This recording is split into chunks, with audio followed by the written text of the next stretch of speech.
kick off a reading group, and wonderful work on it. It's provocative, it's challenging, it's dynamic.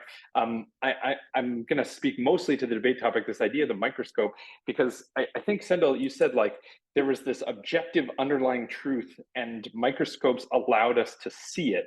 And I don't know if that's necessarily true. I think rather that they redefined what the most objective truth was.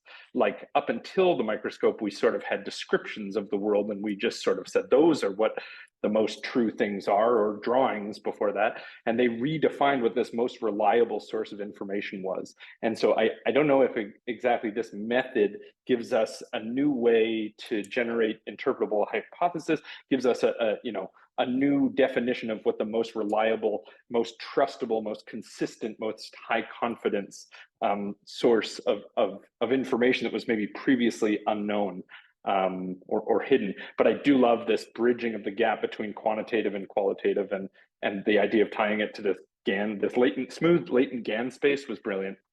You called out an error I made, which was very revealing for me, and I completely agree. One thing the microscope does is it changed the measure of ground truth. And some of these fundamental measurement technologies did exactly that. They changed the dimension on which disciplines operated so that theories and understanding are tested not about what you say about the world up here, but about what you say about microbes, because now we can see them. What do you have to say about that? And that notion of changing the measure of ground truth, you're right to call it out, but I would argue, not to be a zealot, but I actually think these machine learning methods will also do that, but not for the way this paper is operating, but in other ways that I hope others will develop, which is if we really are able to find all of this signal, it will be incumbent on new theories to also explain that signal. And in that sense, I think it's going to raise the stakes, just like the microscope did, for what constitutes understanding.